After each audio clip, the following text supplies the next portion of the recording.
ചെണ്ടുമല്ലിപ്പൂക്കളുടെ വിളവെടുപ്പും വിൽപ്പനോദ്ഘാടനവും നടന്നു. സന്തോഷത്തിന്റെയും സമൃദ്ധിയുടെയും സ്വാദിന്റെയും പൊന്നോണം. ഏവർക്കും ജനതാ പാലിന്റെ ഹൃദയം നിറഞ്ഞ ഓണാശംസകൾ.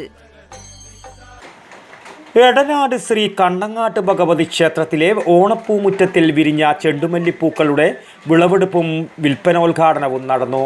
ക്ഷേത്രം കാരണവന്മാരായ എടാടൻ കൃഷ്ണൻ കാരണവർ, മാത്രാടൻ മാധവൻ കാരണവർ, കാന രാഘവൻ കാരണവർ, ഇരിയലത്ത് കുഞ്ഞിരാമൻ കാരണവർ എന്നിവരുടെ സാന്നിധ്യത്തിൽ ക്ഷേത്രം അന്തിതിരിയൻ രാഘവൻ അന്തിതിരിയൻ വിളവെടുപ്പുത്സവം ഉദ്ഘാടനം ചെയ്തു. ആദ്യ വിൽപ്പന ഫ്രണ്ട്സ് എടാട്ടിൻ്റെ ഭാരവാഹികൾ ഏറ്റുവാങ്ങി. ക്ഷേത്രം ഭരണസമിതി വൈസ് പ്രസിഡന്റ് ബാലകൃഷ്ണൻ പലോറ സ്വാഗതം പറഞ്ഞു. ക്ഷേത്രം പ്രസിഡന്റ് സുനിൽ കുമാർ മുത്തത്യൻ അധ്യക്ഷം വഹിച്ചു. മനോജ് കുമാർ MPV നന്ദി പ്രകാശിപ്പിച്ചു. News bureau, Payyanur. ശ്വാസം വലിച്ചുവിട്ടെ. എത്ര വയസ്സ് വരെ പാൽ കൊടുത്തു? 1 വയസ്സ് വരെ.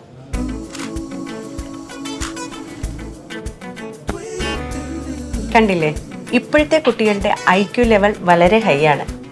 അത് നിലനിർത്തണമെങ്കിൽ പ്രോട്ടീനും കാൽസ്യവും അടങ്ങിയ ശുദ്ധമായ പശുവിൻ പാൽ ദിവസവും കൊടുക്കും.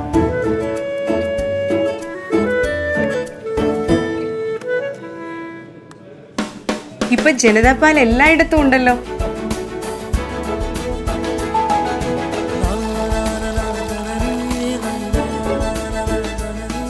നിങ്ങൾ കഴിക്കണം. ജനതയുടെ പാലും നെയ്യും ഭക്ഷണത്തിന്റെ ഭാഗമാക്കണം. ആരോഗ്യമുള്ളവർക്കേ നാളെയുള്ളൂ.